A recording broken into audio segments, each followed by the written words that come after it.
Doctor ناصر حسین کا سلام۔ ہمارا آج کا موضوع بحث ہے inter institutional conflict in Pakistan, a conspiracy اور ریالٹی۔ پی ڈی ایم کے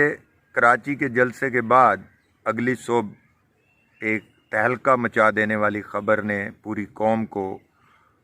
پریشان کر دیا کہ مریم نواز شریف اور ان کے خاوند ایک نجی ہوٹل میں رہائش پذیر تھے اور رات کے پچھلے پہر سندھ پولیس نے دروازہ توڑا اور ان کے خاوند کو، کیپٹن صفدر کو گرفتار کر کے لے گئی، اور ان پر جو ایف آئی آر درج کی گئی وہ مزار قید پر انہوں نے جو قید اعظم زندہ باد اور مادر ملت زندہ باد، ووٹ کو عزت دو کے نعرے عائد کیے تھے، تو توہین مزار کے مقدمے میں ان کو گرفتار کر لیا گیا۔ لیکن یہ واقعہ یہیں ختم نہیں ہوا۔ اس واقعے کے بعد وزیر اعلیٰ سندھ مراد علی شاہ اور محمد زبیر کے درمیان ہونے والی گفتگو کی آڈیو وائرل ہو گئی سوشل میڈیا پر، جس میں محمد زبیر نے بتایا کہ وزیر اعلیٰ سندھ نے انہیں انکشاف کیا ہے کہ ان کے آئی جی کے گھر کا گھراؤ کیا گیا اور آئی جی سندھ کو اغوا کیا گیا۔ اس کے بعد ان کو پریشرائز کر کے کیپٹن صفدر کی گرفتاری کے وارنٹ جاری کیے گئے اور انہیں گرفتار کروا کے ایف آئی آر درج کی گئی۔ اس کے بعد شام کو بلاول بھٹو زرداری نے ایک بڑی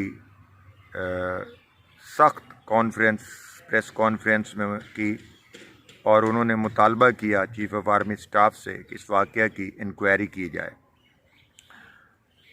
پی ڈی ایم کے صدر فضل الرحمان صاحب نے بھی اس پر بڑی سخت تنقید کی اور بڑا سخت رویہ اختیار کیا۔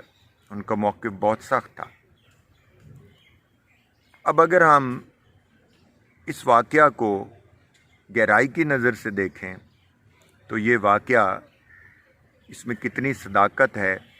اس کا فیصلہ تو انکوائری کمیٹیاں کریں گی جو چیف آف آرمی سٹاف نے مقرر کی ہے اور سندھ حکومت نے مقرر کی ہے۔ لیکن سب سے اہم بات اس واقعہ کے کرٹیکل ڈسکورس انالیسس سے آنے والے نتائج ہیں۔ پاکستان کے اندر اگر پاکستان کے صوبے کا ایک آئی جی، جس کے بارے میں یہ خبریں دی جا رہی ہیں، اگر وہ محفوظ نہیں ہے تو اس کا مطلب ہے کہ پاکستان میں کوئی شخص بھی، پاکستان کا کوئی بھی شہری محفوظ نہیں رہا۔ دوسری اہم بات کہ ایک صوبے کا آئی جی اپنے پورے صوبے کے اندر امن و امان کا ذمہ دار ہوتا ہے۔ اگر وہ اپنا تحفظ نہیں کر سکتا تو پاکستان کے عوام کو یہ میسج گیا کہ اب ان کی تحفظ کے ادارے خود اپنا تحفظ نہیں کر سکتے تو باقی ادارے اور باقی لوگ کیسے محفوظ کریں گے۔ یہ واقعہ کوئی عام واقعہ نہیں ہے، یہ پاکستان کی تاریخ کا ایک سیاہ ترین واقعہ ہے، جس کی وجہ سے پاکستان کے دشمن کی منزل اور اس کا منصوبہ میچور ہوتا نظر آتا تھا۔ یہ دو بڑے law enforcement agencies, Pakistan army اور سیکیورٹی فورسز اور لا انفورسمنٹ ایجنسی پولیس کے درمیان ایک باقاعدہ جنگ کروانے کی صورتحال تھی، ان کو ایک بہت بڑے مسئلے میں ڈالنے کی صورتحال تھی۔ اس میں جو بھی ملوث ہیں ان کا مواخذہ کرنا انتہائی ضروری ہے، کیونکہ اگر پاکستان میں انٹر انسٹیٹیوشنل کانفلکٹ اور کنفرنٹیشن کا آغاز ہو گیا تو یہ وہ منصوبہ ہے جو عراق، لیبیا اور شام میں آزمایا گیا کہ وہاں پر اس کی فوج کے اندر انٹرا آرمی کانفلکٹ پیدا کی گئی، پھر ان کے اداروں کے اندر انٹر انسٹیٹیوشنل کانفلکٹ پیدا کی گئیں، اور پھر جب وہ بے حد کمزور ہو گئے تو پھر دشمن ان پر حملہ آور ہوا اور پھر سول وار سٹارٹ ہوئی۔ تو یہ اس واقعہ کی طرف ایک پہلا قدم گنا جا سکتا ہے، لیکن میں خدا کا شکر ادا کرتا ہوں کہ ابھی پاکستان کی پولیس آفیسرز اور پاکستان آرمی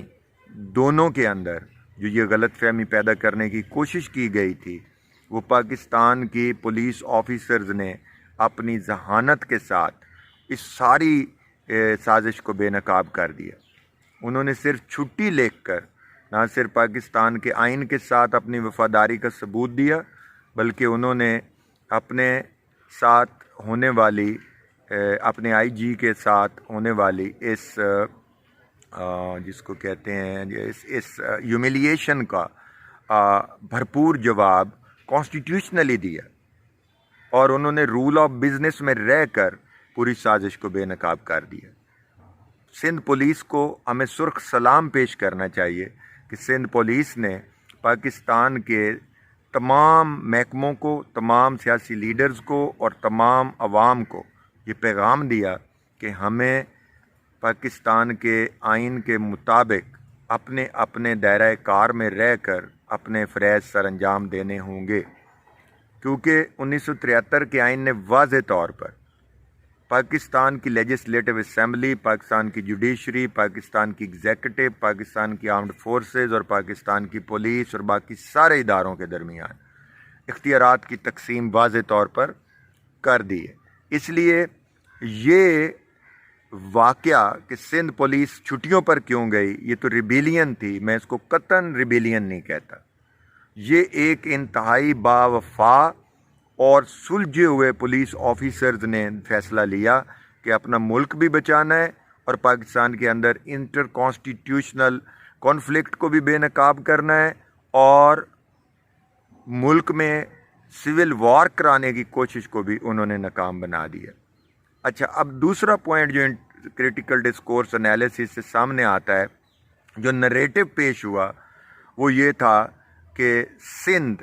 اپنے مہمانوں کی بہت عزت کرتا ہے۔ بلا شبہ ہر صوبہ اپنے مہمان کی بہت عزت کرتا ہے، اس میں کوئی شک شبے والی بات نہیں ہے، لیکن